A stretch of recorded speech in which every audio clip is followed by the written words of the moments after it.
This episode is sponsored by Cocatel Collective, a strategic sales and marketing agency representing a highly curated portfolio of emerging beverage brands, from premium all-natural sodas, wine spritzes, and spirits all around the world.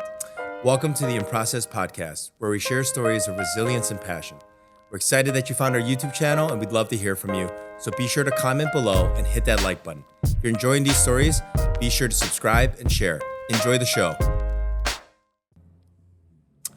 Hey guys, welcome to this episode of In Process podcast. I'm Thomas.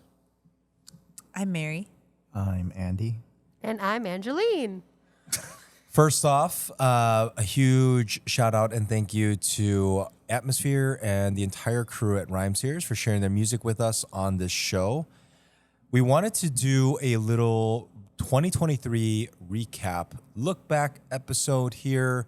And so you've got the group, the entire gang is on the show today. And we just wanted to do a little reminiscing on some really cool moments that we've had this year as we wrap things up. And just talk about some things that maybe we're looking forward to in the new year as well. Here comes Hunter walking in through the locked front door. And we're taping, so see ya. All right. Well, welcome to the show, guys. Thank you for having us. How's everybody doing today? Thank you for having us. Yeah. It's amazing. You guys all doing well? I feel great. Where are you look coming great, from, feel Thomas? great. Where are you coming from? Today, I walked 2 blocks to the restaurant, and we're super pumped. How was your breakfast? I had 2 breakfasts today. We had some pasta from Dario. Dario The Moni. bucatini. We ate the bucatini this morning with some spicy marinara sauce, arrabbiata. And then Chef Anjoleen cooked us up a delicious breakfast sandwich. So feeling great. Guys, we've got something fun in store for you. Maybe we can get going into it right now. It's something that we wanted to experiment with when we first talked about a fun little game that we wanted to play. And I had heard about this challenge. I don't know who told me about this. Maybe it was Anjoleen. So essentially what we have is let's call it the Cola Challenge. Wait, you've Okay? never heard of the Coke versus This Pepsi was challenge? a big thing in like the 90s, I think. Yeah, I didn't know What about kind of this. box you keeping them in, Anjo? So, Very small one. Tiny so box. we're doing a Cola Challenge, and for those of you that are not familiar, like me, what we're testing today is we got, and I guess first and foremost, if you are just listening to the show, thank you. Please hit that 5-star button on whatever app you're listening to this on. But if you're also unaware, we do have a YouTube channel. You can find it at In Process Podcast. We would love for you to go over there and subscribe, like, share, and hit that bell. I know it seems crazy, but those little things help this show in a big way. So please go ahead and do that. If you want to watch this Cola Challenge, you can head over to our YouTube page. So what we've got today, for those of you that are watching, we have deli number 1, which is right here, and deli number 2. No one on this panel right now knows which is which. One of these is Coca-Cola, and one of these is Pepsi Cola. Now, I grew up, just to be fair here, I grew up drinking Coca-Cola my entire life. Like, what? My entire life. Anytime I went into a hot dog shop and they were like, I said Coke, and they said, we have Pepsi. You walked I out. would accept it, but resentment and haste Yeah. came along with that. So you're very confident about this. So I feel confident that I'm going to know Coca-Cola from Pepsi. And Mary, you were sharing that. Oh, I probably haven't had Pepsi since I was 12 because I also didn't like it as a child. But I think maybe at Kasama I had Coke like twice this year, but it was the first time I'd had Coca-Cola in like 10 years. So I do not know how I will do. I had the best Coca-Cola in Japan. I had the... It wasn't Coke though. It was a special Cola. stand, and What? he was making Oh. Coke from like Wow. like literally like he had all the. It's a beautiful space, Yeah. wooden shelves. He had spices, and he had this machine that would like making cocaine. Yeah, like two. Because that was White in the powder original form. recipe. Yeah. You would do lines first and then. No, but The Japanese would stay working for like 6 years. yeah, it was incredible. Yeah. I don't drink soda. Exactly. Fair. And also, Anjo does not partake in Coca-Cola often or soda in general. But I feel like it's gonna be easy because in my head I know the differences. So And it's you're like, in a her head. sommelier as well, so I'm gonna pick up on this. Ooh, Sam. Sam. All right. Sometimes called Tom the Sam. Okay, so shall we begin? So any parameters pressure. around this? So disclaimer Should we go for through the those of deductive us, tasting on this, for or those watching, Anjo and Andy, okay? That's their it. 1 and 2 could be different than Andy and so I know what 1 and 2 is for Andy and Anjo. So if we're saying 1 is this and 2 is that, Thomas and I have a different, could potentially be different. Right. That's right. okay. So why don't we do it this way then? Why don't Mary and myself start? All right. Go ahead. Right? Okay. Andrew does not know which one's which on our cup. You know. She does. Oh. We Okay. Just off the sight alone, had a private conversation earlier. let me just tell you this. They both look incredibly identical. I would say that there's a little bit more concentration in number 2 here, but They're losing their fizz. very, You might very subtle. wanna- The size of the bubbles are identical. Identical. I almost feel like this is this. You guys messed up this probably tasting, and we've got the same exact Both thing. carbon dioxide Pepsi and one, both. Coke. Oh, I shouldn't have said something. Mary, yeah. Now you He suggested. just fucked up his. Yeah, it is losing its fizz, so I'm glad we drank this. Yeah, cavities, man. Yeah, don't be gargling with. Just go straight to the Okay. back of the throat. Okay, that was number 1. This is how Tom sounds. It's strange. I can.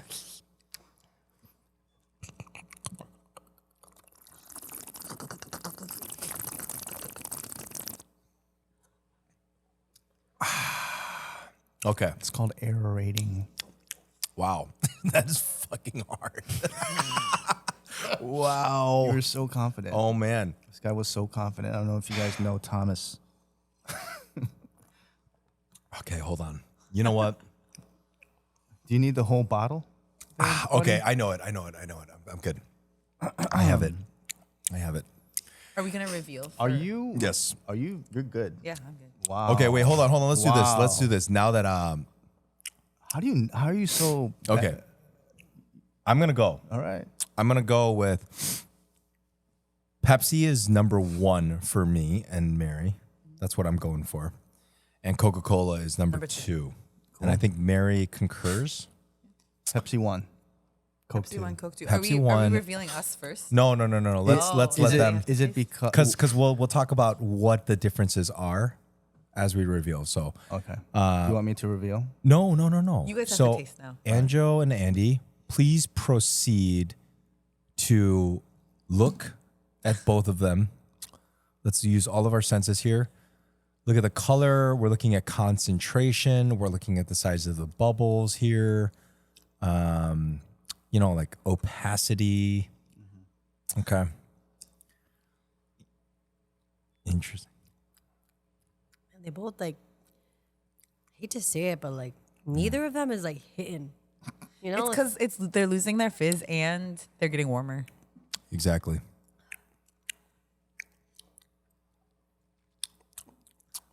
I feel like one is like a little bit sweeter.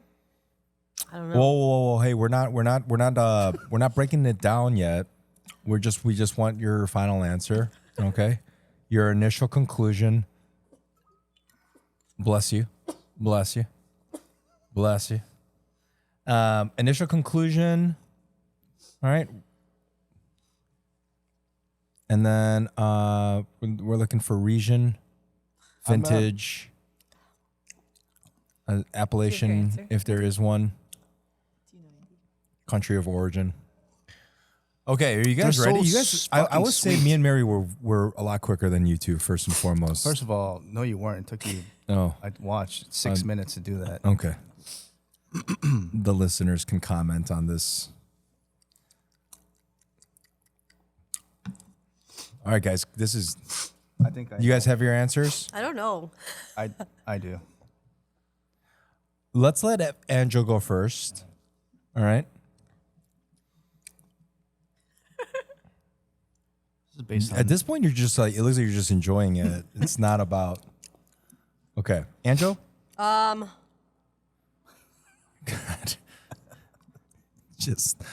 She crushed it all. She's running out of her tasting. I don't know why I feel like one is Pepsi and I like one more because it's like sweeter. Okay. But So one is Pepsi, two is Coke. Ooh. Andy? I think one is Coke. One is Coke for Andy, two is Pepsi. Okay. Your answer was submitted. okay. Do you want me to reveal your guys's? Well, I think I'm going to explain why All right. I think two is Coke for me. Go ahead. So I will say this. This was harder than I thought it was going to be. It always is. I will say though, the nail in the coffin for me was the throat effect.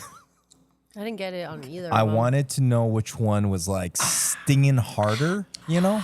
Right. And for me, Coca-Cola always stings a little harder than Pepsi. And also on the nose, it's so crazy. If you smell Pepsi and you smell Coke, it's there. It like nails it for me. So Pepsi just smells like sweet. I do have bad allergies, so I will say that like I'm not performing at my top. Yeah. Coke my just top smells level. like more complex. Whereas Pepsi is just kind of like a sweetness to it. Like it's got that sweet cola smell. Whereas Coca-Cola Has that. sweet, delicious cola smell to it. But yeah, I'm going with the fact that Coca-Cola always like hits me hard aspartame, in the throat. Like it's like, sugar. you know, it's got that sting Like how? like that. So what do you think, Mary? Is that like what got you to both? I think one, they always say Pepsi's sweeter, and I never knew what that meant. But I think this, it was more difficult. I think also I'm used to drinking it like fresh, and it didn't taste as fresh. But one is just kind of a bland sweetness, while two it does have that, I don't know, it sounds bad to say the distinct Coca-Cola taste, but it is like a flavor that makes, it more interesting. But that, I could be wrong. Oh, the bubbles too. I'm gonna add to that. The quality of bubbles behind Coca-Cola. It's like the difference between champagne and cava. It's Yeah, like the bubbles on one are definitely smaller. Yeah. So that's why I thought it was Coke, but it's sweeter to me. I mean, So, Andy could be wrong. Yeah. Both of you guys were separate. So the good news is this is like if me and Mary were either both right or both wrong here. But you guys, one of you is right. One of you is wrong. All right, what about, should we hear? Yeah. So Andy, why don't you reveal to us what me and Mary's number one was? So number one was. Just kidding. Whoa, that's crazy. Yeah. Can you guys I believe wish that? the And listeners number could have heard that two is what. So. No, all right. My what- turn. The listeners are like, what the fuck? All right, number one was what? So you guys were both fucking right. correct. Yes. Hell yeah, Mary. Pepsi was one. Boom. All right. Can you reveal? No, you let's guys not wanna tell talk? them. Don't tell them what it Okay. was ever. It's okay. Just live in it. I don't care because I'll never drink either of these again. All right, what was one? I said one, I don't remember now. Well, I think told one you. was So Andrew said one was Pepsi, Yeah, two was one Coke. was Coke. You said one was Coke, two was Pepsi. and the And answer, is number one is in fact Coca-Cola. Ooh. Wait, so I was wrong? You were wrong. You were wrong. I like Pepsi. I knew it. But I also thought they both like kind of sucked. Wait, so can you tell me? And- Since, I'll tell you since exactly you what had it right. happened. Yeah. In And my head. canned sodas are superior than bottle unless course. it's glass. That's another thing that about this test. Yeah. Yeah. It should have been a can. Should- But it's Listen, Hey, when you know, you know. you know, you know. What led you to your conclusion, Andy? I thought 2 was more bland. Yeah. I thought the spice structure into what I'm just not. No, for sure. Yeah, I There just are thought more it was. spices I in was a little Coca-Cola. bit more bland, a little bit more, just like artificial. Like muted, yeah. Yeah. It's more like aspartame, and it just like leaves that on your palate. Right. Whereas Coca-Cola is full of Whereas rich Coke- flavors and Yeah, Coke gives me energy. yeah. I Makes feel me it. feel like I'm strong. I honestly feel a little sugar spike right now. I need that. It's I not should finish the it. I'm just gonna do a blend. Big bowl of pasta that I had. Assemblage. Well, that's just cola. Pepsi Cola. Why can't they join forces? It is called Pepsi Cola. Pepsi Cola, Coca Cola. Coca-Cola. Pepsi Cola Cola. Pepsi Coca. Coca Pepsi. It's like clockwork, man. My mom calls every podcast. You know. Yeah. Show She her loves this you. episode. I has the gotta schedule. I gotta send her our calendar invite so she knows that I'm busy. Anyways, for the Never too listeners busy. out there that were like, that was a lot, I'm sorry. But we really wanted to do that, and I thought that was a lot of fun. So I would encourage any one of you at your upcoming holiday fiestas, go ahead this and with- give it a try. Alcohol with liquor. Alcohol. Or, yeah. Oh, yeah. Yeah, just spike it. Yep. See if they know. Okay. Moving in to the next part of the podcast. So, for those of you who don't know, there were a couple big travels this fall, some big trips. Anjoleen and Thomas were gone for a number of weeks, and then Andy was gone as well. And they both ended up in Korea and Japan for a number of days, weeks. And so I guess I just wanted to start out. I still feel like I haven't really heard how the trip has gone. So why don't we just start out? We'll start easy. What was something you had on this trip that you'd never had before? We're going to start with food. Yeah. I had sannakji, which is live octopus. So there's a few different ways to eat it. One is like to get the young octopus where it's like the head's only about that big. And you kind of wrap the whole thing around your chopstick, dip it in some sauce, and you just eat it. And then it like squirms and suctions onto your gums and your throat. And then you just murder it a little bit in your mouth, and then you eat it, and it's delicious. But it was crazy because like there's so many people at the place. It was packed, and it was one of the most incredible bites I've ever had. Wow. Was it the sesame? What was the dressing? It was. They gave us 2. One was like a chogochujang, which is like a chili paste seasoned with like vinegar and some sweetness, and then the other ones was salt and pepper and sesame oil. Oh, they give you like dipping sauces. Yeah. Oh, we just ate ours straight up. With sesame. Savages. It was dressed with sesame oil and sesame seeds, and then we just ate it. And honestly, like, it was just You guys are animals. I haven't had sannakji since I was a kid. When I was in Korea. Well, I haven't had it in 2 months. I just feel like there's a lot of Koreans out there that go and are very intimidated by this dish, and it's become kind of like the check, like a bucket list kind of item that you do when you go to Korea. They're like, oh, go to the fish market and do the live octopus. One, it's not alive, right? Yes, it is. It's alive. Of course it is. I thought it was dead. They kill it, but It's still octopus, moving. their like Well, brains, okay, they well- have like receptors in their tentacles. So they're not like necessarily dead, even Oh my after you God. like cut off its head. Remember we were watching something on YouTube about that? How they have like a brain in their tentacles. Yeah, I didn't know I was eating it alive though. But I will say, like, Well, then that's the other one where they cut the tentacles up and it's still squirmy. He had like the whole tentacle. you ate you- the you had- whole thing. No, I Oh. didn't do Yeah, that. they cut It's it. the baby one. Okay. I will say, like, the moment I put my chopstick on there, and I was like, the whole time, like, I'm like, I'm gonna go do this. Like, I'm not, not scared. But when I got there and it hit in front of me, I like immediately got scared. I was like, oh my God. Why? Because when I went to go pick it up, there was 3 of us there and I went in first, you know, and my chopstick hit the plate to grab at one of them. And it moved. And then I got it, but I was like pulling it off the plate and the tentacle was like, and like stuck to the plate. It's like fighting It you. was fighting me. And I was like, at that point, I was You're like, my bitch. oh my God. I'm like, this thing's freaking me out. I'm like, it knows that I'm trying to take it off the plate. It like wanted to stay on the plate. And I was like, oh God. And then I finally got it. And then when I went to, you know, do one of those quickly, like, I'm not scared. So I like quickly put it in my mouth, but it was like, and like stuck onto the chopsticks. So then I had to like use my teeth to pull it out. And I was like, ooh, like it really got into my head.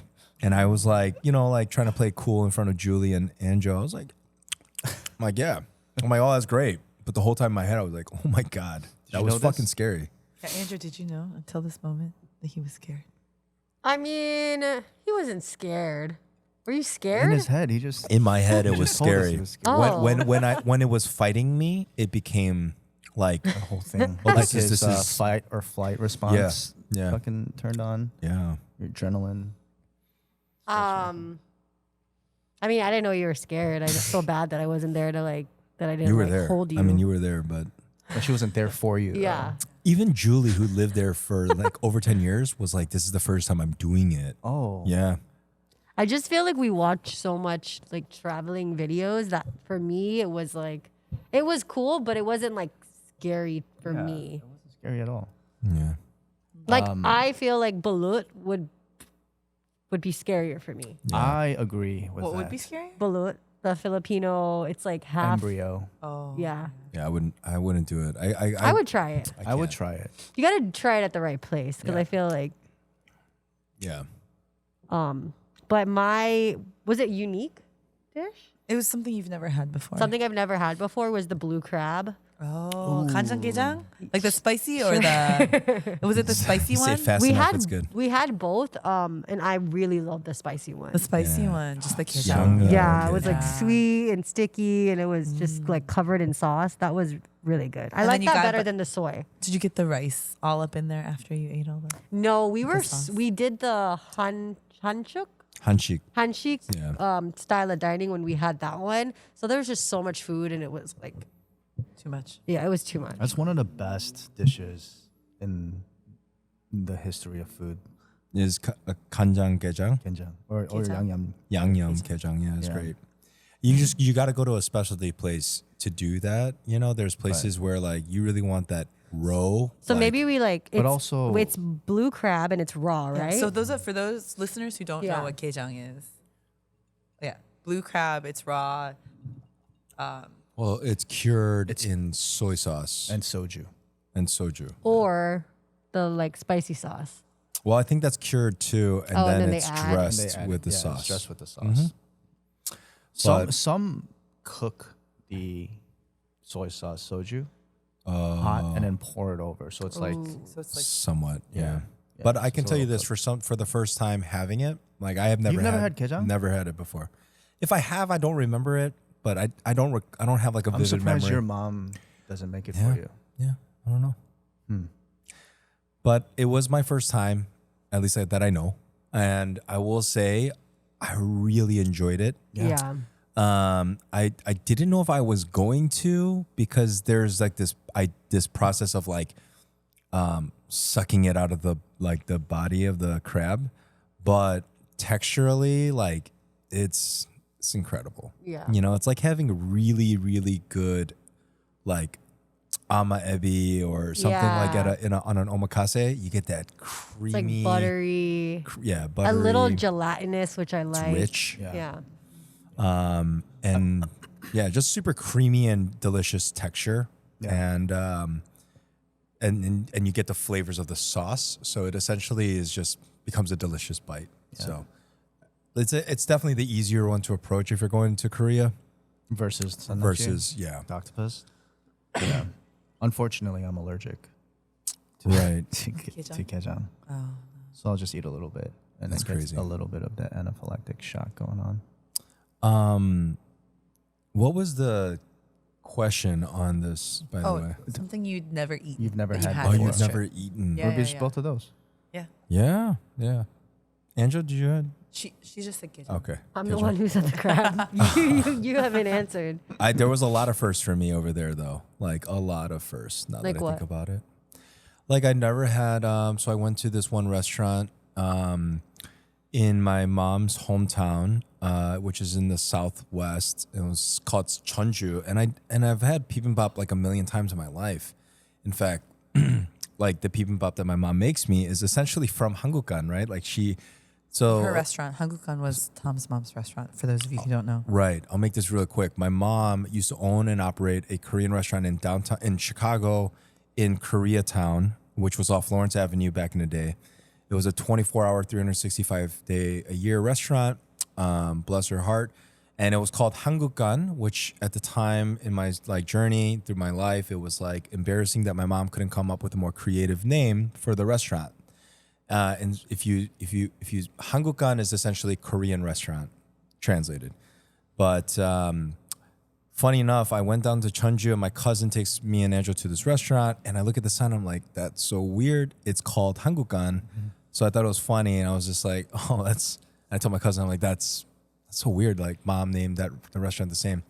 Unbeknownst to me, I go in there, I eat, the food is incredible. And then I show these pictures to my mom the next day and she starts cracking up and tells me this beautiful story that's the restaurant she went to as a teenager, and in her 20s she would be there all the time. It was her favorite restaurant growing up, and so when she moved to America and built the restaurant, she named it after Hangukgan.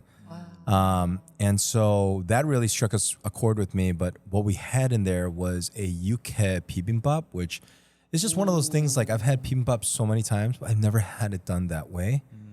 And For those of you who don't know, UK is kind of like a beef tartare, Korean style. There's Asian pear, raw egg in there. It's delicious. Garlic. it's got a little bit of a sweet sauce Sesame. to it, sweet and nutty sauce to it. And so you get this beautiful, like, and the beef in Korea is just really good too. Like I had Hanu, right, for the first time in my life, but like just going back to that UK bibimbap, like having that steak tartare and you mix it all up, and you enjoy it together. It was so good. And then I told my mom how much I love the yuke. And she's like, did you get it with the hot stone ball? And I was like, oh, no. We just ordered it with the cold. She's like, you got to go back and get it with the hot Gotta stone. go back to Korea. Yeah. But Hanu was really a big highlight for me because I've been working around Wagyu for, I would say like the better, like last 10 years of my life or more, right? It's been like 12 years now I've been surrounded by Wagyu. And I remember the first time ever that I saw Wagyu here in America, in Chicago specifically, and I thought it was like the craziest thing in the world. I thought, and like everybody, I was like, ooh, like this is the creme de la creme. But throughout my years, I've been enjoying this a lot, and sometimes I find Japanese Wagyu to be way too rich and fatty. Kind of like how I don't like otoro with sushi. It's just too rich, and there's no balance of meat to fat. So as we've been doing Perilla and tasting all these like awesome meats that are like American Wagyu, where you get Black Angus mixed with Japanese cattle, you get this beautiful harmony of both that beefy, gamey, or not gamey, but beefy and kind of meaty beef blended with the like quality of fat that you get from a Japanese cattle. But Hanu was always this like thing that was a distant, I don't know, like something I couldn't get my hands on here. So going to Korea and trying or seeing it first and foremost, I was like, wow. Yeah. And then eating it, I'm like, oh, this is what I've been missing. I miss like that perfect balance of like super delicious, incredible quality fat that's just incredibly marbled so well into what is a more beefy flavor. And I feel like for anyone that's never had or even heard of Hanu beef, you cannot get this anywhere besides like Korea and like maybe 2 Southeast Asian countries that are allowing the export or import of it. Well, they export to China, and then China exports. Right. Okay, so it's like secretly moving around the world.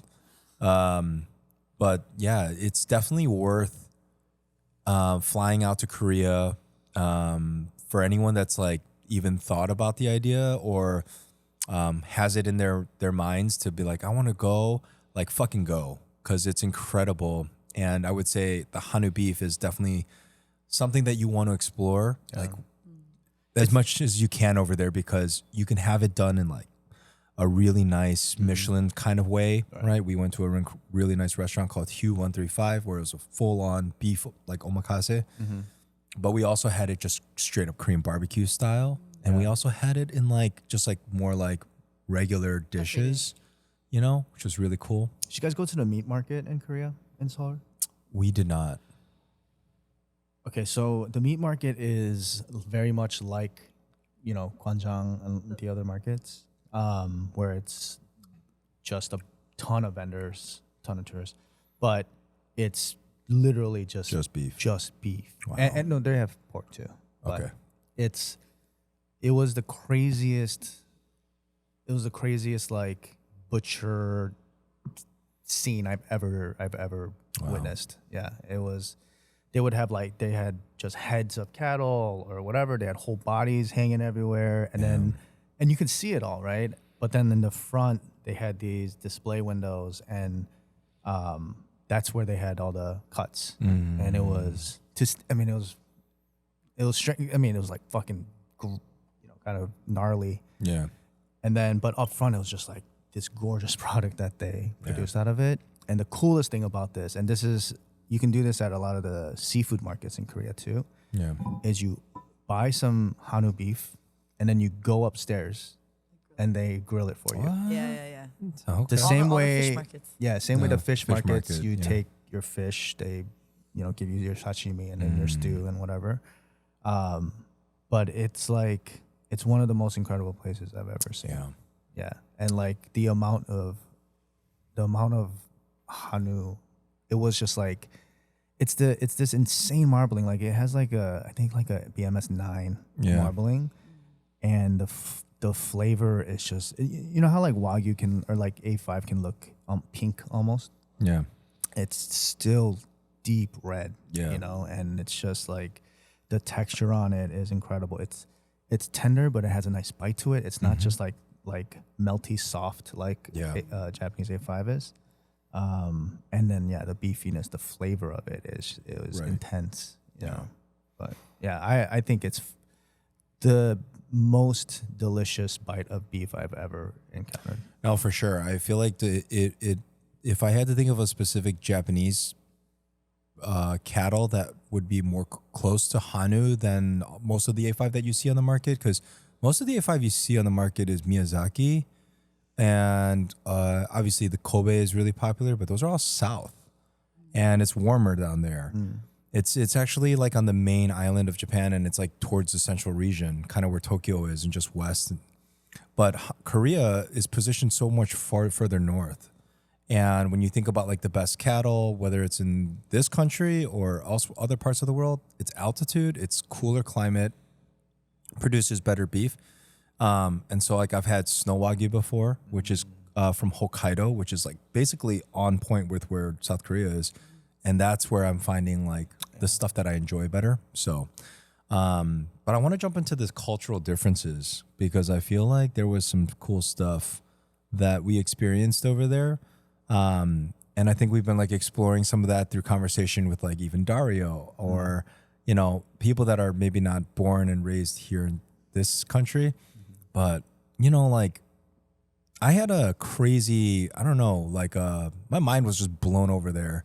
And it gave me a new sense and insight on humanity. Like I feel like sometimes we get so used to and jaded by what we have surrounded around us all the time. And like, but seeing that like discipline, that like respect for others, mindfulness about others around you, just like it was people just respect people a little bit differently out there. You know, there are rules that people follow. Like society, they all subscribe to like this Social contract. I love that. It's the collectivistic culture versus individualistic, partly. I mean, I think if I understand what you guys are saying too, even just like in the subways, a pregnant woman, someone sees her and everyone clears for her Right. to sit Yes. down, that kind of thing. Yeah, even the lines, like getting onto or off a train. Like, I don't know if any of you viewers have been to Korea or Japan, but or Tokyo and Seoul specifically, because specifically, yeah. outside of the metropolitan areas, it's very rural and not so much like that. I mean, obviously the the mannerisms and whatnot, or like the whatever. Anyways, but it's packed. It's insanely packed, right? It's like, especially during rush hour, you cannot even move. Yeah. You can almost not breathe. It's so Yeah. tight. But the way that people enter and exit and navigate through, it's like almost single file. Right. It's directly Very behind. orderly. Yeah, it's very orderly, very respectful. They're waiting for people to exit the train before they, Right. Yeah. And I thought, I was blown away by that. Yeah. I was like, holy shit. Because I'm sitting there like, hey, man, I need to get on Yeah, this, yeah. And then I'm realizing, like, oh, shit, no one is. Pushing and shoving. Yeah, They're yeah. just, once everyone cares about everyone, Right. it can happen. I think like the feeling for me was, in the beginning, it was weird, right? Coming from America, being an American, and just used to our ways. So obviously Anjo and I, we like did our due diligence. Like, we watched a lot of videos on like things you should know, things you should do. So there were like some pointers that were given our way, but like to see that in action and just being in existence there. At first, when we got there because Korea was our first trip, first part of our trip. And then when we got there, it was like seeing it actually in person. It felt weird in the beginning, but by the time we got acclimated, it became part of us too. It kind of became like a part of how I walk up the stairs, how I'm waiting for a train, how I'm standing in line at a restaurant, like all of these things, like being mindful of the trash that I have with me, and like being just respectful and, taking care of that. And what was weird at one point became just such a norm so quickly. Right. And I think that really took me off guard. And then it was like being out there for 21 days. Then it became weird that like when I got home, I was like, I missed it. Yeah. I missed the order. I missed kind of like the cleanliness, the mindfulness. Oh, big time. Like people just like. For those of you who don't know, also, Korea has like a really extensive recycling program. It's like 13 steps. You pay for your garbage. And so there aren't public trash cans the same way there are here in a lot of ways. You have to carry around a plastic bag to, or a bag and then you pay at your apartment for all the trash you have to limit the trash you have, because your food goes into a different waste place. And for those of you who don't know, I am not from Chicago. So when I came here and learned that people don't recycle, that was a shock. Because nobody recycles. Because it's a lie. In Minnesota, everyone recycles, and there's a compost. No, but Thank like you very much. recycling isn't real. They take everything and it's a hot take. and they put it all in a landfill in some random island where people are too poor to afford food, but they're basically renting out their land, and it becomes a landfill. Nobody recycles. Yeah. Well, maybe in Korea they do. Yeah, maybe in Korea they do, but here it's not real. I could see to argue that, but we don't have to go too far into this, but it was just like, I'm sure they handle things differently in certain parts of the world, right? Like there's something that's manageable and something that isn't, but yeah, that's something that like I felt as far as a huge impact on me was that it made me feel a little bit more responsible about how I hold myself in public, how I just to be mindful of others around me. But of course, it didn't take too long, and I'm back to who I am and where we are, and I'm still loud in restaurants and stuff. But can I ask though? So there's the aspect of observing another culture, the cultural differences, but personally, for each of you as Korean Americans, were there moments that like you felt out of place? Like, not just because the customs are different. Like, I guess I'm just curious how it affected you guys personally too, in terms of, I just, there are a lot of Korean Americans I know who, when they go to Korea, you know, as soon as a word comes out of your mouth, they know you're American or the way you dress. And did that bother you? Did that not? What was your kind of experience with that? I'll say, okay, so I went to Korea 5 years ago for the first time in my life. And that time I really, really felt the, like, oh, you're not from here, right? Just based, I guess, on like my haircut and the way I dress versus like, you know, because everyone dresses the same in Seoul at least. But this time around, I felt it was different. It was very different. Like the first thing I realized was how bad I am at speaking Korean. I didn't, and like, cause I get by, right? Like I can have conversations. I can, you know, talk to people on a pretty elementary level, but when it comes to like higher intellectual conversations, I can't have that in Korean.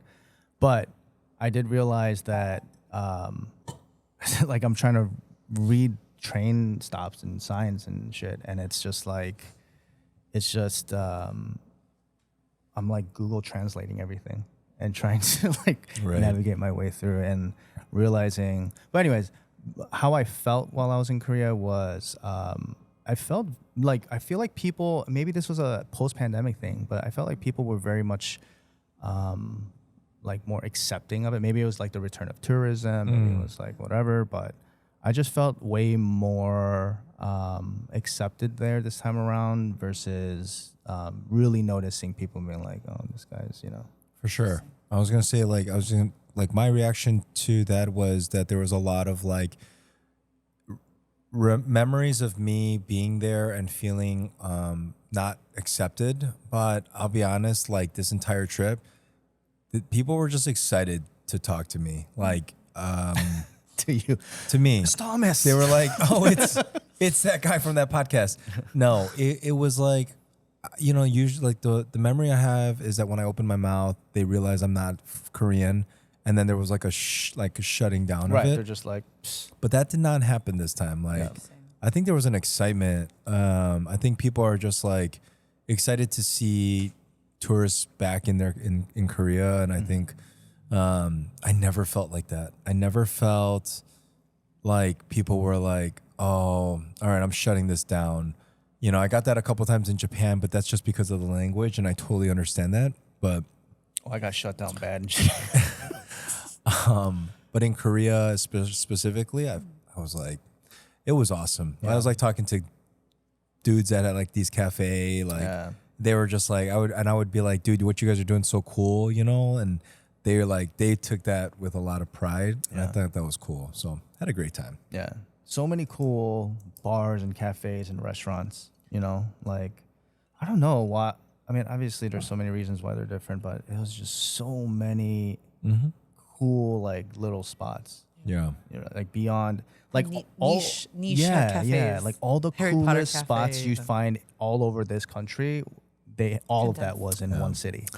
I want to touch on this one thing. So we were on our way down to Cheonju taking the KTX, which is Korea's version of the bullet train, and I was going down to this village, or it's not a village, it's a city that my mom grew up in, and I left my fucking passport wallet. So it has my cards, it's got cash in there, I had, you know, my passport, it had everything. And I remember getting off the train and I was like, oh my God, like, and this wasn't the last stop, the train just keeps going, right? And I'm just like, oh fuck, I left my wallet. And instead of freaking out, because I was just like, there was a part of me that was like, I'm in Korea. This is the land where you can leave your laptop and just in a cafe. Shout out, you know, we already had an experience where me and Andrew were eating at a pocha in Seoul late night. Like I'm talking late night. This is when like the people are drunk. Right. This is like the most not safest time to leave shit. Period. Right. It's like. And yet this couple like left her like Louis bag and this dude's wallet and his phone, just like, he's like, oh, I'll go to the bathroom with you, and just like left all their shit next to us. And And me and Andrew were like, what the fuck? Like, you would just never do that here. But that's like the comfort and safety you have in that country, that people are not going to steal your shit. So by this time, I'm like, okay, my mom's freaking out because there was a whole debacle. So she knew about me losing the wallet. And she's just You like, told her? yeah, I had to. There was a whole situation because we got off the wrong stop. My cousin was picking us up in a different stop. So it was a big deal. And I couldn't reach my cousin. So my mom got involved. But anyways, I went to the security office because she's like, go to the office and tell them that you left your thing. Can you just tell them what seat you were sitting in and what train car you're sitting in? And I go in the office and I'm like, oh, I'm so sorry. I left my wallet in there. It's in this train car, number 10, whatever, seat 22. And she's like, let me see if we can get it. She like jumps on the phone, calls the train, comes back to me and goes like, okay, I've got good news and like bad news. Like the good news is we found your wallet. I'm like, great. That's amazing. It's like the bad news is you're going to have to come back here to pick it up in an hour. And I'm just like, Shucks. I'm like, Jesus, like that's what you're sorry for, that I have to like inconvenience myself to Yeah. come back, you know, because you guys have your shit together in this country. Right. Whereas anywhere else that would have been like, maybe we'll get it to you in a couple days Yeah. or we'll mail it out to you or some, you know, some crap. Right. So I had a similar, not similar, but my mom got her shit stolen on a train. This is just comparing the two, right? In America? Right. Or No, Korea? this In was Milan. in Milan. But like in Korea, there was no talks of like, there was no like, hey, grab your shit, you know, hide your whatever. Yeah. There was literally not a single time someone was like, hey man, be careful. But in Italy, as soon as, or in Europe, as soon as you get, hey, everyone says this, hey, like protect your stuff. Yeah. Like, don't put your backpack, don't wear your backpack on your back. Yeah. Like crazy shit like that. And we're leaving Milan to go to Switzerland, and when we get onto the train, I look at my mom's bag and it's wide open. I'm like, "Why's your bag wide open?" Oh man. And she's like, yeah. you know, and she got all her shit stolen, and no one called me and told Yeah. me to come back in and out. Things are also so speedy in Korea. Like, for those of you who have never gotten glasses in Korea, it takes like 40 minutes. Like, oh, I'm so sorry. Can you come back in 40 minutes? Oh wow. Like, you go in. Yeah, versus eyes like checked, waiting 2 done. weeks for it and Yeah. shit. Yeah. Warby Crazy. Parker. I paid like Oh, $30 for jeez. express shipping once. Let's jump into a little bit of 2023 outside of this trip. Is there anything I would say maybe like a learned lesson this year or something you consumed, you know, that really struck a chord, or just something fun that you watched or read? I will say Will Guidara's book was a big deal for didn't- me this I year. know it was a big one for a lot of people. Yeah, Yeah. Yeah. I mean, he crushed it. he with did. it, yeah. He did. And for those maybe that aren't familiar, there's a great book out there called Unreasonable Hospitality by Will Guidara, formerly the general manager and owner partner of 11 Madison Park, which is ranked number 1 in the world at one point in time, maybe several times. I don't even know. I know it was once, and it was with Will Guidara. Okay. But yeah, that book was really cool. I feel like it really did inspire. I mean, I felt like every time I picked up that book, I left inspired. Still got to finish it, but it was a great read this year. So, anything you guys consumed this year that you really loved? I would say that. Same thing. Yeah, it was great. Yeah, I don't know. Nothing's coming to mind at the moment. Okay. Were there any other highlights though this year? I think of like, it's crazy to think how long or how like you look at January 2023, but even Yeah, this we're year in there was a fucking huge one for December. Perilla. Yeah. In June, a huge party was held in this very Yeah. place. Yeah, Huge highlight. We were lucky enough to connect with Danny Lee from Anju in DC, and he wanted to throw a party with us here at Perilla and for the James Beard Awards, and he's like one of the most well-respected, just beautiful human beings that I know, and he gathered all his troops and got sponsorships, and 250 people showed up. Yeah. And it was fucking crazy. We had karaoke outside. Yeah. At one point, it was like 150 people were just packed out there, and everyone was just singing in unison. Yeah. Everyone was wasted. For sure. I think it was really special, I think specifically, not just like for the turnout and what happened, but it was also in celebration of the Asian American, Native Hawaiian and Pacific Islander. It was a celebration of excellence. It was a space that I felt like for the weekend, a lot of us that have maybe like gone to some of these award events or, these, I don't know, I don't want to call them like highbrow, but like, some of the stuff that's out there. We as like a community, can always feel like the outcasts, like the plus ones to these events. And we've, Andy and I myself have been to a few of these now, and even for Perilla, and I always feel that. I always feel like an outlier. I always feel like the plus one to the party. Right. And so with that, I feel like I can't be myself. I'm like not comfortable. Me and Andy pretty much stick out like a sore thumb walking through a room.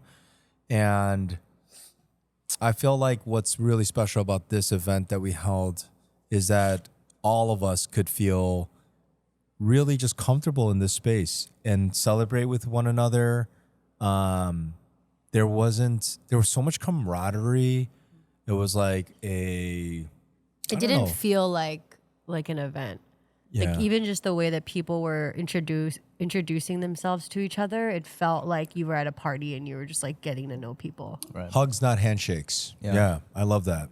There was like, I met some incredible people there. Yeah. A lot of great connections. Big shout out to like Simon Kim, Right. and his entire team from GOAT in New York City, who, we really respect and admire everything that they've done. And to see Simon here and his team just like partying it up, having a good time. There's Victoria James. He's like, go say hi to her. So we like went to talk to her, and it was just like one of those moments where I feel like you could see all these people who are at the top of their success, or, you admire them.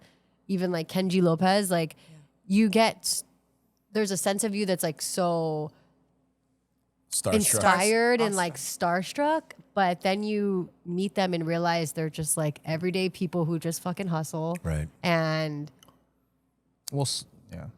some Most, Are most, everyday most were people? like that. Yeah. Yeah. Yeah, but everyone was just like so nice. Yeah. And it just didn't feel pretentious, which I usually Yeah. think some of these events are. They're just like, there's like a certain, maybe even it's like a certain like professional expectation to just kind of show this, like what kind of we were talking about of like Japan and Korea, where you have like this face that you're Right. showing people, but that it just felt like everybody was like themselves. It's like you that show night. up, you bring the best version of yourself, and I think that's what in Korea or Japan, that my experience in is what I saw. Is like when you are out in public or in a social setting, you bring your best the best version of yourself.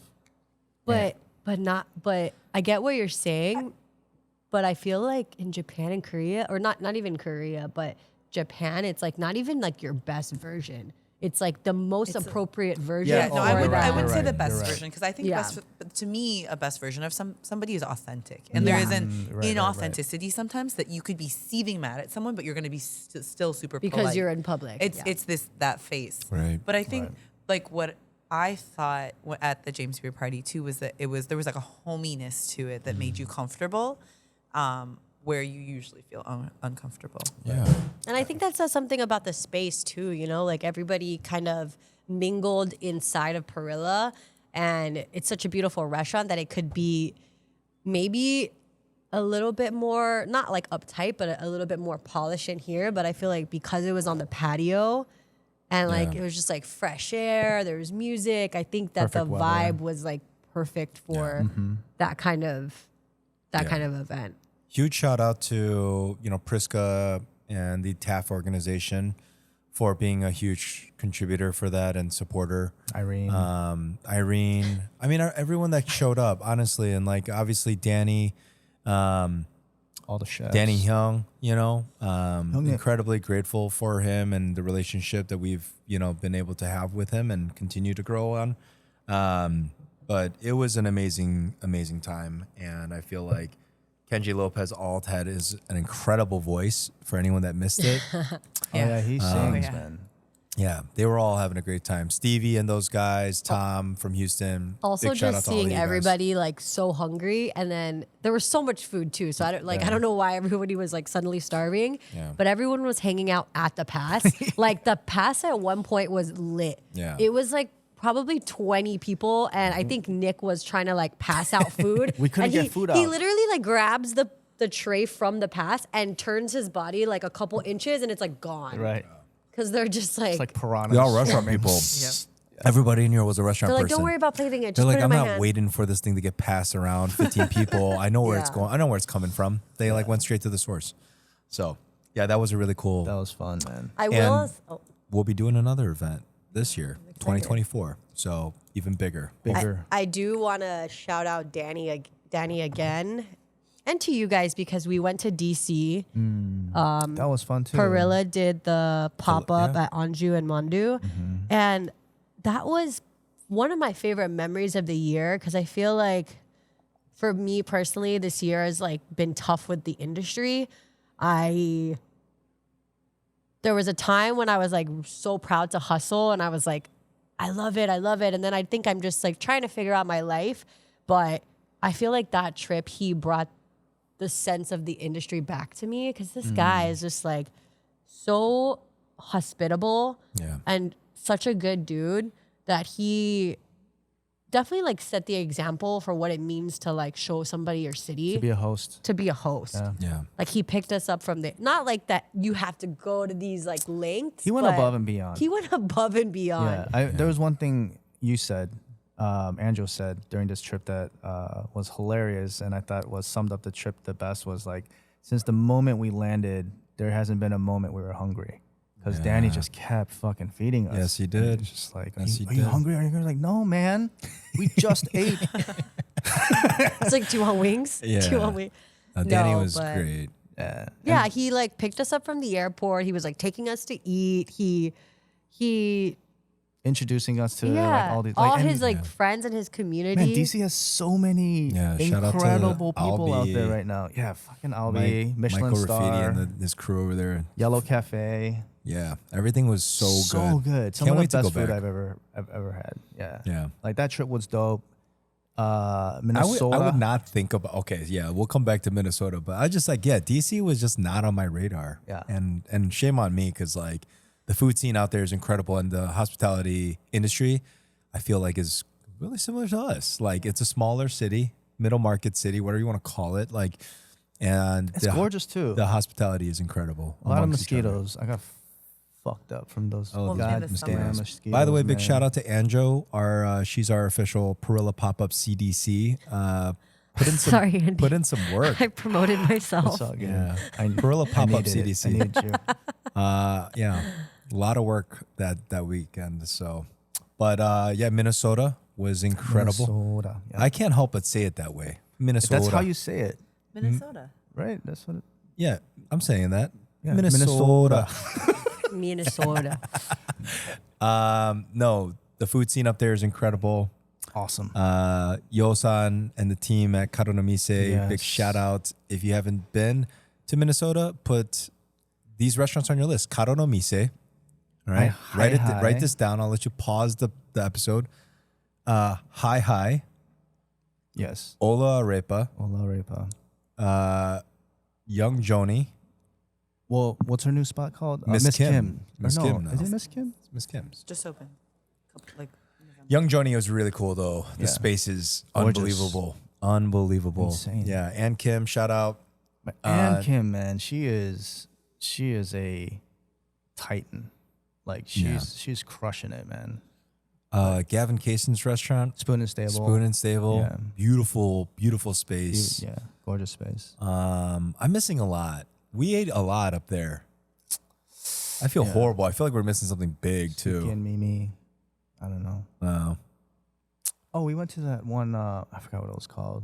It was like the Thai place for lunch. Like Kerala. Kerala. No, I'm like thinking Kerala. No, I don't know what it's called. Shout out to that place. That was good. But also, Camp Chosun was a really cool experience. Yes. Mary introduced us. Yeah, and Connected super us. excited to go back. You want and to do talk something. about Camp Chosun real quick? Oh yeah, I mean it's a camp out there for Korean American youth. Just really trying to pour into them in some of the hardest years for some kids in their adolescent years. But just a space, I think in some ways trying to be just a connection point for the processing of being Korean and American, what that means to you, and just living in America but longing for Korea sometimes. I think things like that.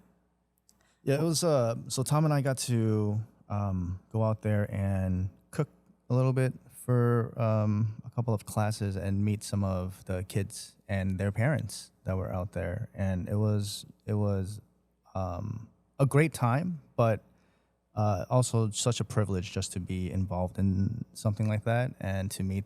Some of those kids were just so, and I talk about this now. Anytime this comes up, it's. I met a couple of kids that just were like beyond wise. Like, I thought I was sitting down with professional businessmen at one point. Like how, like, and he's like, yeah, I'm sixth grade and going into middle school soon. So it's like, Jesus Christ, these kids were so well spoken, well mannered. But yeah, it was just really cool to just be able to like share our upbringing and like, relate it to them. And next year, faster rental, because I think it was a good drive for us. And it's What just do when we- you're in the Mustang, or unknown, not? it's like I felt like the old days of driving down to Champaign Urbana. I'm just like, Jesus, this is. Yeah. It was geez. I was going fast too in that little rental, but yeah, super excited about that. Any specific moments from? Well, first and foremost, I love that we kind of had this on the sheet here, but the new team and kind of the focus and drive of the show. I hope for listeners out there that you guys have been enjoying this so far. And I will say, if there's something I would love as far as like something actionable for listeners out there, I would love more engagement from the listeners. I would love to hear more from you guys as far as what you guys are digging, what you guys are not, maybe what you guys want to hear about, or even just share your perspective. For everyone that's been commenting on the questions, thank you. We've been having a lot of fun with those, and we've been, I personally love when we're like reading out your name and reading the question that's being asked, even if it's just something silly or if it's something serious. So thank you to all of you guys that have been doing that. That's been really fun and probably been my most favorite memorable moment of this show on this year. So It's so interesting because as I was recalling a lot of guests, and some of the the episodes haven't come out yet, but I think each one, you take little nuggets of wisdom, but and this is like a bit of a tangent, but I was just thinking about how messed up the education system in the U.S. is, in that a lot of what our speakers talk about is just the tangible or like the applied version of chemistry, the applied version of history. Like when you hear Zubair talk about the history of food and you think about tasting the differences between North and South, or food in India versus food, Indian American food, whatever. I mean, no kid would not want to be engaged with that. And it's such an interesting way to learn about a 927-year-old recipe. And yet somehow history is dry and boring and no kids want to study it. And I think as I reflected upon Jason Hamill and thought a lot about what he was doing with using food as this application to learn, I was just like so struck by like things are so much deeper, and how is it that you want to learn history when you're an adult but not when you're a kid? Or I don't know. I guess it was just a funny thing that I kept coming back to. Like in so many ways, being a bartender, you need to know chemistry. Being a potter, you need to know physics. You need to know things like that. I think it was, who would have known being a good chef takes knowing history, things like that. I think unexpected, the science of it, unexpected applications, and I guess unexpected crossover too. Right. Yeah. I mean, just we can get into education if you want, but it's That's like the tough part about it, because I feel like it's easy to like shit on education because there's a lot wrong with it, but also like what you're learning, like growing up in Guam and not learning about like the liberation of Guam, but learning about these white people who I clearly don't give a shit about. None of history ever connected with me that I grew up learning. Interesting. Ever. Right? It's I'm just like, who is this dude? Oh, cool. The French and Indian War. That wasn't even with Indians. But what I mean by this is like looking back at it now, it teaches you other things, right? Maybe you're in history class and you're not learning about history, but you're learning like discipline and patience. So maybe those are things that we could. Wow. Yeah. I guess I'm just You're like, this is so. How do we get into history This talk is here? so Just boring. I'm sorry. I know. I Let's peel it back from our criticisms on the education system. And I apologize about my recycling thing earlier. I was like, So many hearts were just recycling is broken in the real. first I'm like sorry. 10 minutes of the show. They're like, what? What do you mean nobody's recycling?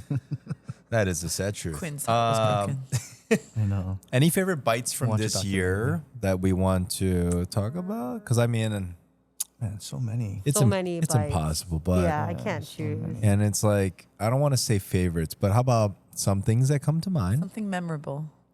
I'll Yeah. say, so I'm not a big drinker, but while I was out in Tokyo and Korea, so Got lit. dude, I had some of the most incredible, creative, and just smart cocktails that, like, just I don't know how they play with your senses, the thoughtfulness in it, like using history to create certain dishes, like or drinks. Yeah. And then the show that they put on, right? Like Yeah. it's I was like, so I went to what was it called? SG Club, SG Club, which is the world's 50 best. Yeah, world's 50 best in Tokyo. Couldn't get it. Shibuya. Couldn't get a fucking reservation, and Patty and I were just walking around Shibuya. Is it in Shibuya? Yeah, Yeah, Shibuya. it's I was Shibuya. like, it's either Shibuya or Shinjuku. Shinjuku, yeah.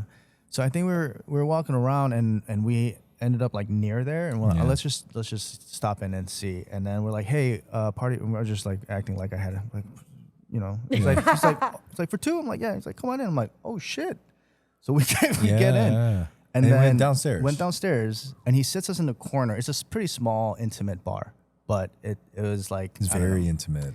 But he puts us in the corner, and it was On the just- bar top or on this no, lounge on the seats? lounge seats, and I'm just like, man, I can't see what's going on up there. Yeah. And he saw me like just like and then I was like, No, he moved you? yeah, I'm like, hey, is there? Wow. 'Cause I Those are reservation Dude, only. they're all reserved, and he's like, There's only 6 seats on this bar for people that are listening. 6 seats, like 2 feet away from these like world class mixologists, Yeah. and he puts us up there, That's incredible. and like we just sat with the lead mixologist for like 2 hours Yeah. at that point, and we had like 6 cocktails. Yeah. But they were so All together, right? Like 3 each. 3 each, yeah. But they were Like, so damn. good, man. They were so incredible Yeah. and just unforgettable, man. Yeah. I SG feel Club like is incredible. I feel like those places ignite my passion for the industry, because I just like, because I'm like starting to like drink again, or I'm not drinking. Welcome back. Welcome back. It's one of those things where it's like I have like rules now, and one of them is like I don't fucking take shots. Like, ridiculous. Why? But hearing you talk about the cocktails, I'm like, this is why like I want to drink wine or I enjoy it, because there's the history, there's the geography, there's a story behind it. And even with cocktails, it's like when you go to a really good cocktail bar and somebody is like putting thought and like care into creating this like mix that's delicious, and then not only like each ingredient is created by somebody else, I feel like it just like makes it even like that more memorable. Special. I've been Special. admiring from afar like Japanese cocktail culture for the better half of like the last 10 years of my life. And I've been watching so many countless hours of YouTube videos of Japanese bartenders just because Yeah, man. they are one of the best. Like I feel like the stuff I've seen in Rome and the shit I've seen in New York and Tokyo is unrivaled. And it was so surreal to be sitting there in these cocktail bars, like in front of Hiro-san at Bar Benfitic. Like it was so fucking surreal to see this stuff happening in front of my eyes because I've been watching it on screen. But yeah, it absolutely.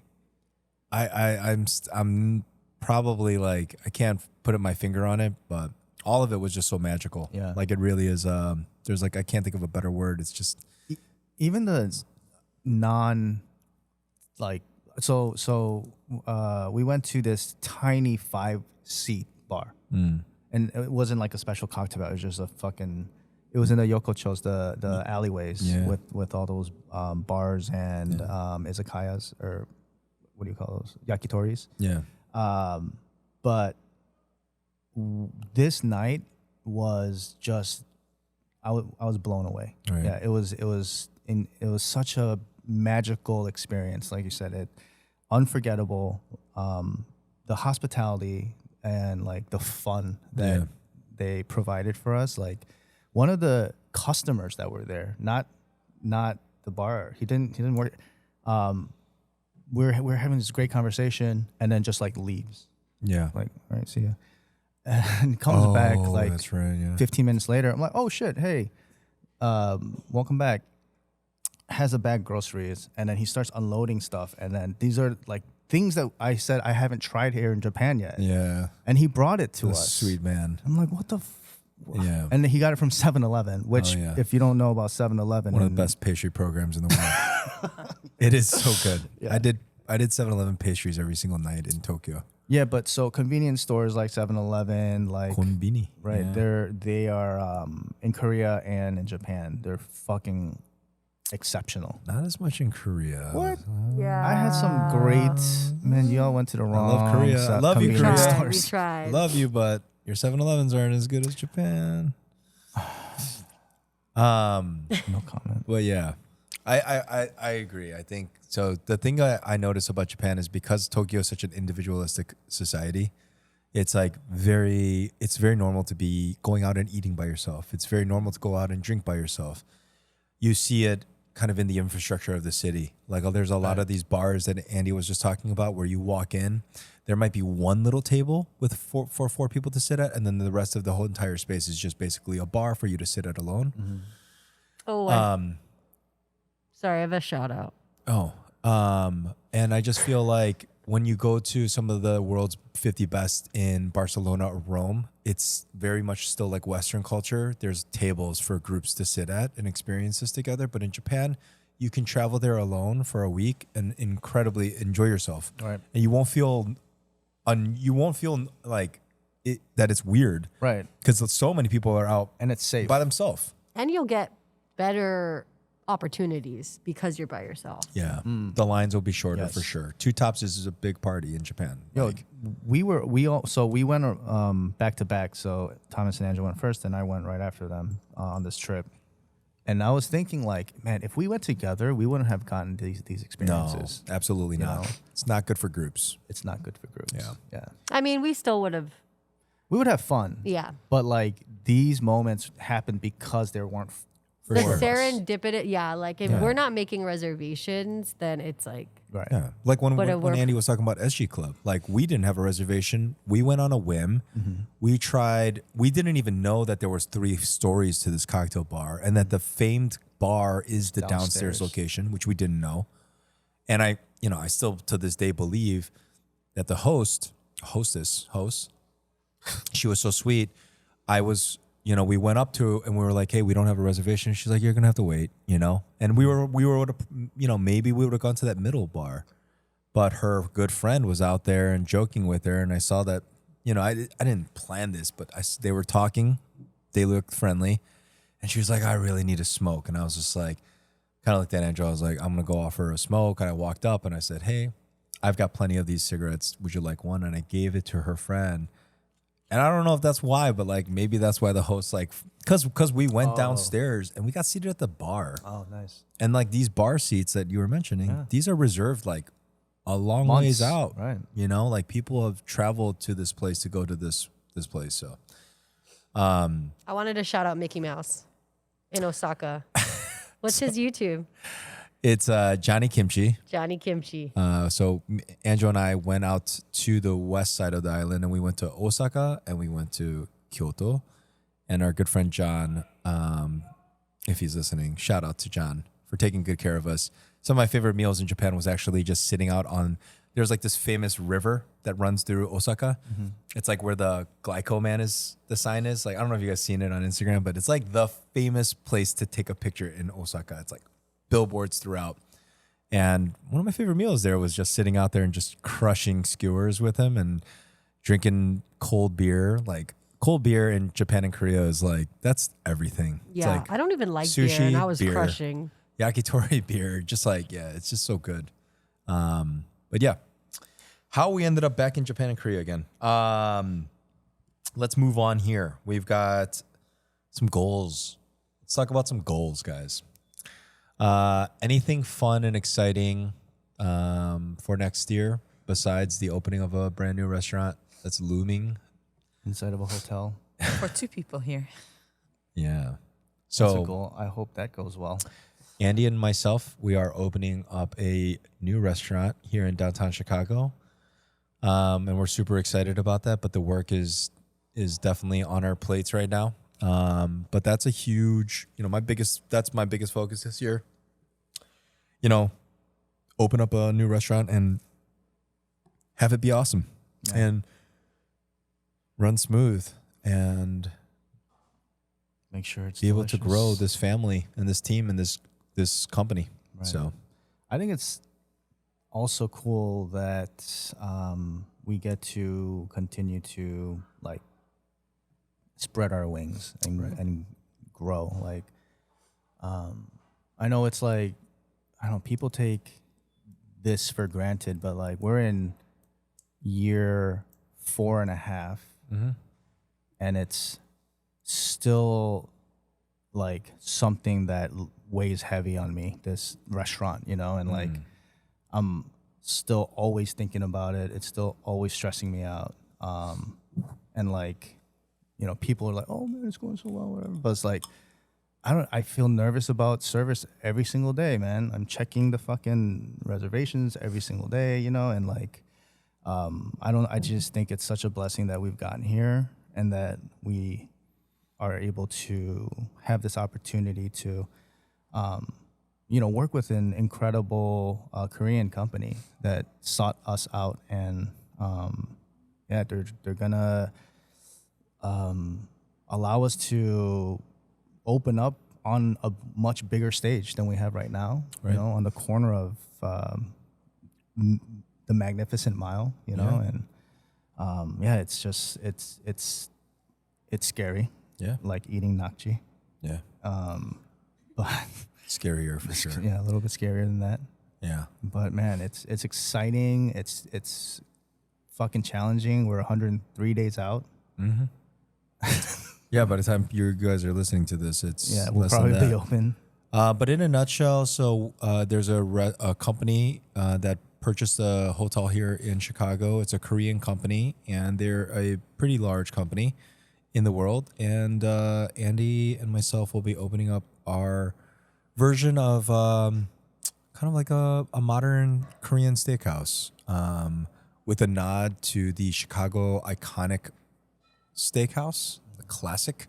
And we'll be right off the Riverwalk, a block away from Michigan Avenue on the corner of Wacker and Wabash. So stay tuned and check us out. It'll be called PERILLA Korean American Steakhouse. So super excited about that. You guys got any trips already planned? Anything coming up? I mean, I have goals. Let's hear it. What do you want to my share? goals. No, I wanted to like shout out both of you because I think you're awesome, and You're awesome. always inspired by like the amount of love and like hard work you guys do, you know, and like that's like something like I want for myself is like every time somebody's like, oh, is like Thomas taking a night off, I was like, ha ha ha, like he never does, and it's a joke because it's like it's so awesome to care about people in your life who have something that they want to do all the time, you know? And I mean, Thomas, I always talk about how much you inspire me, but even like you, Andy, I feel like you are so like humble and chill that I forget how talented you are. And then I come into Perla and I'm like, dude, that's my friend. I forget. I'm like, this is your food. I like tell Thomas, I'm like, oh my God. I love that. It's like, it's so easy to kind of be in your world and not realize that like you fucking did this, you know?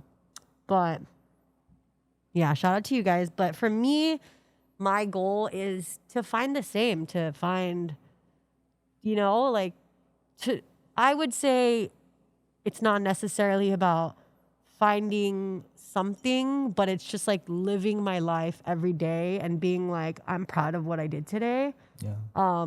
Whatever that is. But, you know, I do this next year, my goal is to find something that is exciting, that is challenging, like work related, that I can learn from and like build real skills and build a community of people. So that's definitely a goal of mine.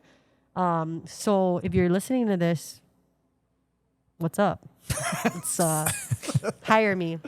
And then another one is to learn Spanish. I want to become fluent in Spanish within Entiendo al aprender español en ¿Por qué? dos. Oh, something. Dos. I was like,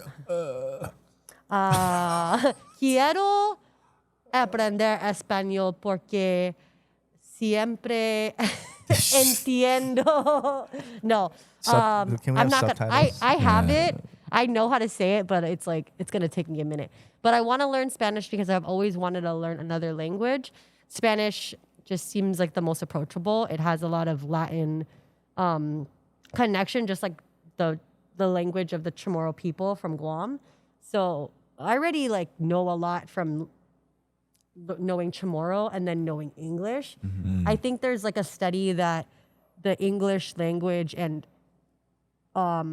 Spanish share over 2,000 root words. So you already know like over 2,000 words in Spanish just by knowing English. see. And I think that like just with any goal, that's like what I've just been trying to learn about productivity and like the science behind it. Before I was like very like yoga, like you have to believe and like just very like hippie. But now I'm like, okay, what's the science? What's the Huberman behind it? And it's like, yeah, and it's I like, like that. what's a realistic goal? For me, it's like, I think I can learn, I think I could have a 15 to 30 minute conversation in Spanish in 2 years. I love that. And that's a realistic goal. And that's like, you know. Yeah. Wait, was Huberman a reference to Andrew, or Yeah. is that a word? Is that a term that I'm Andrew not familiar? Huberman. Yeah. Yeah. Oh, okay. I didn't know if that was like Became an adjective. I didn't know if that was like that meant something. Yeah. It does mean something. I just coined it. She just, Oh, she just wow. did. But those are my Shout out to Andrew Huberman. Those are Heard my it here. 2 goals is like have 2 things I can focus on. And I feel like one is like for future Anjo and then one is like educational and like also getting to speak with somebody who speak Spanish, but Yeah. those are the two. Maybe it's a little bit of both. It's both, yeah. Those are like the top two, and then every other goal is like I like those are the that. most important. Yeah. I need to brush up on my Korean. I think I'm gonna. Are there any? What is that thing called? I don't know. Everybody's been saying it these days. They're like, Duolingo. Rosetta Stone. Duolingo. Yeah, that's what Duolingo. I Duolingo is. I'm sorry, I'm just a shit talker. Is that old school? It's not good. What's it's the good one? Memrise. You have to pay for Memorize. Duolingo. I've paid for both. I paid for Duolingo, Memrise, and then there's And you still don't speak Spanish. You need no, but one-on-one. Duolingo is. You need one-on-one. That's like how you learn It's shit. the apple is red, the shirt is blue. It's also helpful. Memrise is everyday conversation. It's like, Right, hello, how are you? This is how I am. Where are you from? So Which it's is like better. It's travel. It's like better for. Realistic. It's realistic. Like but you basic do conversation. need to speak, as soon Words? as possible. Yeah, like learning a language, like you should get into speaking it as soon as possible, Right. rather than just like writing things down or reading something. Yeah. That's because you can. It's like rehearsing it. You'll remember it better. Right. Faster. There's like a name for it. I forgot. I don't remember. Recalling. I just, I don't know why. You know what just came to mind was the scene in Love Actually Which?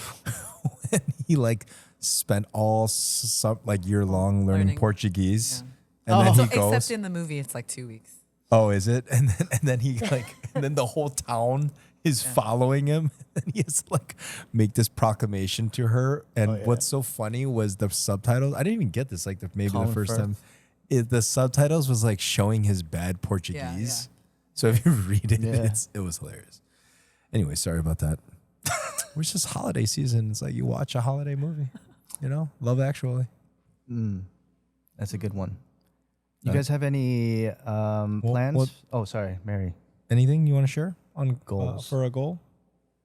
I haven't. I mean, I haven't made my goals. I Oh, was okay. looking at something we're looking forward to, but I don't think all of us per se have like a specific goal. Mine were specific. No, I'm just saying not everyone. Yeah. Holiday movies. No, I was gonna say, Oh. you guys have any like big holiday plans coming up? Do we Yeah. celebrate? Does everyone here celebrate these holidays? I do. Are you doing anything? I'm hanging out with Thomas's mom. Can you speak into the microphone, Hanging out with please? Thomas's mom. There you go. Tom's mom invited me too, by the way. Yes. Are you She's gonna coming? say no. Did she? Why? You're going, right?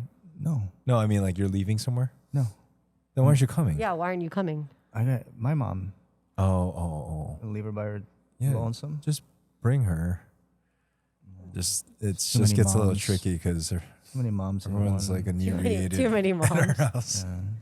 No. Yeah. I- Chill. It's gonna be a chill holiday. Yeah. Yeah. Are you going back home I am. to Minnesota? Minnesota. Awesome. Sorry. Do you guys hate? Is that too much? Yeah. Is it? Oh, Jesus. Yes, the realness. The realness. We tried watching Fargo, but it didn't work out. So. Yeah, it's boring. Anyways, maybe we should wrap this up. I'm sure they're all like they've already turned it off. I have one more question. Oh. Advice to your younger self.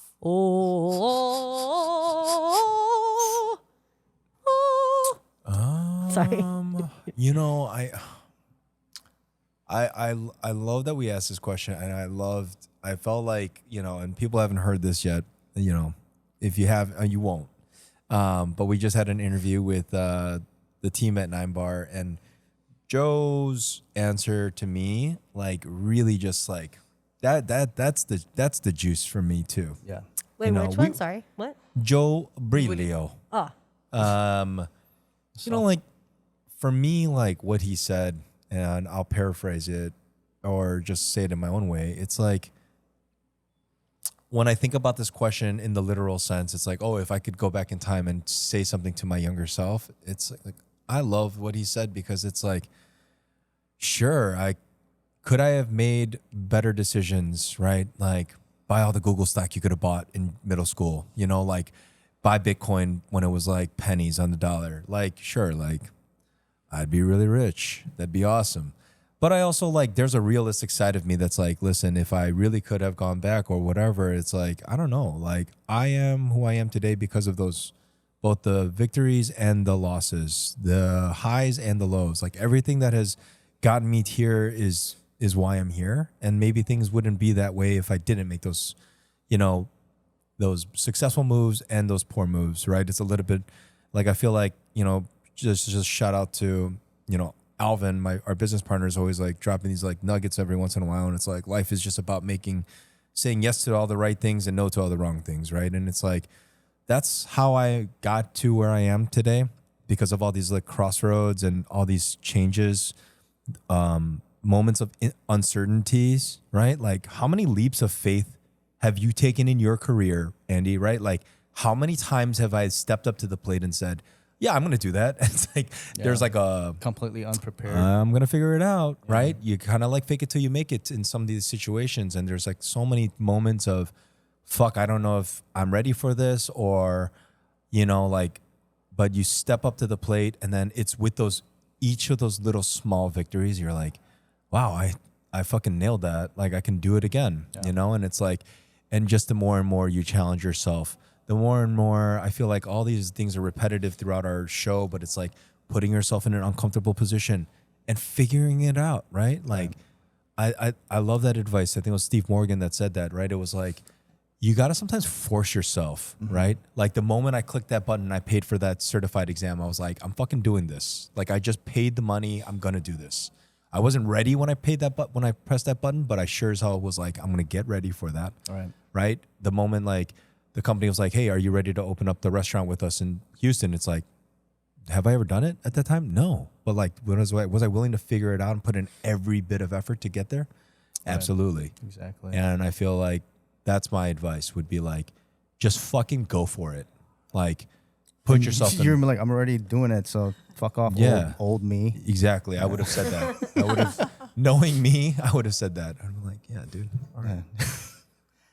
No, for sure. I 100% agree with that. You have to, like, man, every moment in my cooking career, every opportunity that I was presented or given or went for, I was never ready for, ever. Like, every step.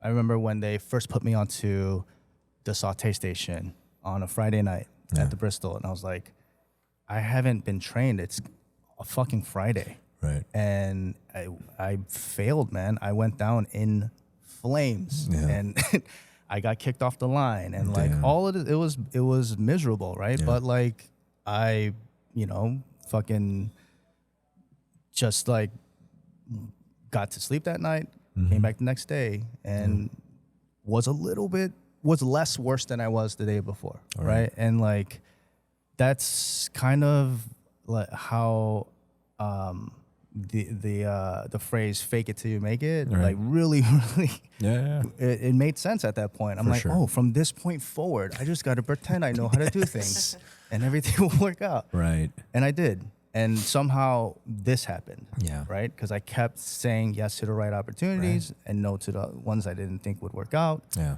And, you know, sometimes making a lot of wrong decisions along the way, but figuring out how to pivot and being resilient and refusing to quit, right? Like, that's what, like, the conversation Alvin and I had before we started this project was, he's like, do you know how to do this? Yo, it's always the question. And I was like, in my head, I was like, oh shit. Damn it, I didn't think he was gonna ask me. and then I processed it, and then I said, of course I do. Of course. Right? The answer is always of course. Right. And then the second thing was, I never quit. Yeah. Right. And that's how I knew that this would work out, you know? Yeah. And if it didn't, like, I would have just moved on to the next project, you know? Exactly. And it's like, you just gotta, like, whether that meant, and Chris Pendel is like a very good friend and mentor. He always used to say, he's like, if it doesn't work out, man, like, I'll hire you. I always need cooks. Right. And that was always something I could fall back on. Like, I could, and another beautiful thing about cooking for me was like, you know, I kind of was doing this in the beginning of my career, but like, you can literally travel anywhere in the world and live Right. there, and because you have this skill set, Yeah. and you don't have to speak the language. You just got to show them like, I know what fire does to this, and they're like, okay, For sure. I love that. yeah, man, and yeah, I 100%. I want to add one last thing just before you two jump in on this, because it came to mind, because maybe if I read this question differently, it would be, or at least how I'm going to just say this, advice to the younger generation. Okay. And this is what I work around a lot of young people on our team. And the one thing that I feel like if I could get on a megaphone and say this to all of them, the ones that, maybe some of you are younger, and trying to figure it out. And maybe it's not an age number thing, but maybe it's like just where you are in your life and in your career and your journey. But like one thing that like drives me nuts when I see some of the youth today is their lack of, and I've definitely mentioned this on the show before. It's like, wear your heart on your sleeve, right? It's like whatever you are excited about, whatever that really gets you pumped up, like fucking own that, right? Like be passionate regardless of what other people think, and be excited about what it is that really excites you without concern for others and like what their opinions are. I feel like I watch a lot of the young kids today, whether they're like in our restaurant spaces or they work for us or whatever. And I feel like sometimes like they're like kind of like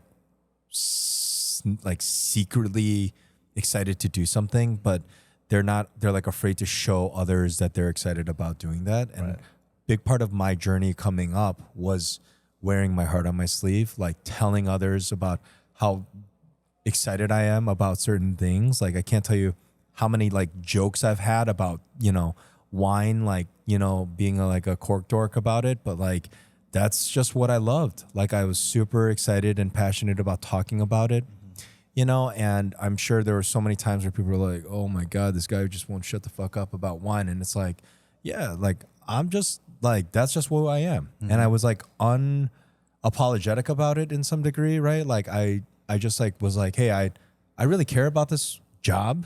And I'm like going to work really hard at it because I care about who I am. And like, this is what I love. And I think like in the beginning, it was hard to express that, like, especially to us, like some of our friends growing up that like weren't in this industry. They're like, wow, you really care about like how food goes on a table. Like, and it's like, yeah, I fucking do, Yeah, man. Like our friends used to like look at those things as if we were like pretentious or we're like trying to be uppity, but it's like, no, man, they're just care and attention that we have for these things that, like you don't, and there's nothing wrong with either, but this is our focus and we made a career out of it. Yeah. Yeah. You guys I'm so sorry. You guys got any? I feel like you answered for all of them. I'm sorry. My advice, I have so much advice for my younger self. God, Jesus. No, really, I really do.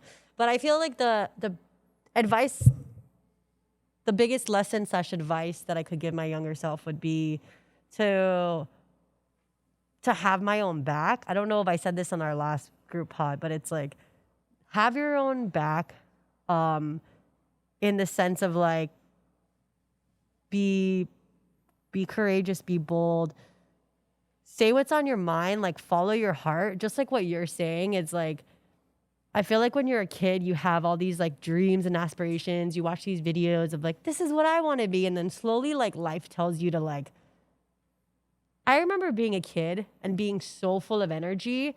And like my family would tell me to like calm down or like relax or like go in a corner and like tone it down. And it's like, if the world tells you enough that like you don't matter or that, and you know what, I'm not saying like my family's terrible, but like I was at the grocery store and this mom, like, I'm not a parent, but she was like, get over here, stop it, like yelling in public at her child. And it's like, I've read a lot of like psychology books about the way that you treat people when they're young. And I know enough to say like, that shit matters. So I can empathize with people who aren't comfortable with like expressing themselves, because how can you in a world that's like so judgmental? But going back to it, it's like, have your own back, do the work, because no one else gives a shit if you succeed or not.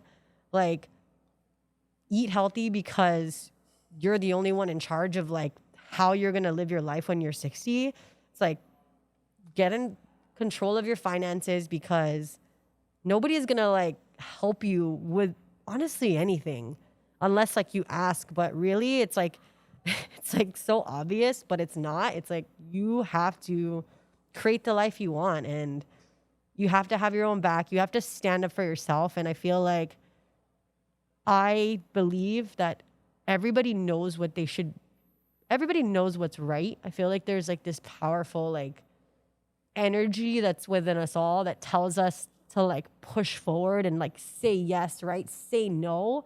There's always a part of you that already knows before you've decided. And then we create this like feedback loop or like conversation in our head, and it holds us back. So I would, just like have your own back, and honestly, like, take care of yourself and like be respectful and care for others, but be selfish and like handle your shit, and like don't let other people dictate who you are. Love that. Yeah, you know, like that brings to mind is this like phrase my mom used, I lived and died by my whole life, which was like work hard, play hard. But Andy like recently just reformatted that. It was like something from Sadhguru that was like work joyfully and play joyfully. And now like that's at the center of everything I do now. And that's kind of like what I got from that. So anybody else want to share? I mean, it's pretty simple. I would just say believe in yourself and find the people who believe in you as well. I love that. All right, guys. I just want to wrap things up here with a couple shout outs from our team. You know, first and foremost, all of you guys that are listening to this, thank you. We appreciate it. Like, we hope that you are enjoying this. We love having these conversations. It's as much for ourselves as it is for you, you know, and, you know, again, thank you. If there's any ways you guys can support us, it's through easy things like shouting us out, sharing our stuff, liking, subscribing, and all of that. It really does go a long way, and we hope to continue bringing this more and more for you guys. And believe me, it takes a lot of work, and so I'm not trying to make this like, you know, woe is me, but we just want to know that you guys are enjoying this, and so feedback is great. So share with us, chat with us, you know, and who would you like to see? Yeah. What would you like to hear? And then lastly, big shout out to our sponsor, Kokoto Collective, Chiyo Takamoto. You are an amazing human being. We appreciate you and value you as a sponsor and as a dear friend as well. Love you, Chiyo. Jenny's, is it Salita? Salita. Jenny, if you're listening, thank you for all of the editing that you do. Thank you for all of the patience you have with us. Can't wait to see you here at the restaurant. We can give you a big hug. Big shout out to Jeremy, as well. Jeremy has been just an amazing human being. Helped us get really all of this started too. He was a big part of that as far as like helping us with some of the gear. And he's just an amazing human being. So, and then last but not least, Jordan. I met Jordan this past summer with the entire crew from Minnesota. It's just amazing it's an amazing story. If you ever run into me in person, you can ask me to share that story with you, but it's really cool. And I can't tell you how much it means to all of us here and me that we get to play Atmosphere for our music and the stuff the Rhymes Cares crew has kind of put together. Truly, it does make this show even more special to me. That's crazy. By it the is way. cool. I don't know. We're beyond kind cool. of downplaying this, but like that's fucking like it's atmosphere. Dude. Atmosphere. You know, When I first shared this with like my childhood friend, he was like, "Dude, that has been like a part of our life for so long." And so the fact that we get to share their music on our show is really fun. Shout out to Sarah. for Sarah, introducing absolutely. us. Yes. Awesome. I think that's it, guys. Yeah. Oh. Thank you to you guys Thank you to all of for you. putting in all the work and Yeah. putting up with me Uh, and each other. I don't know when this is going to come out, but Yeah, shout out to you guys. Happy New Year. No. Yes. Happy No? January. belated New Year. Yes. Or it's still Happy New Year, right? Happy New Year. Happy 2025. Happy holidays. Happy New Year holidays. from all of us at In Yes. Process. Thank you guys for listening. We love you. We love you. Thank you. We love you. Peace out. Peace. Do, do, do, do, do, do, do, do. Okay, hold on. Wait, that's royalty stuff. So we're going to just. Do, do, do, do, do, do.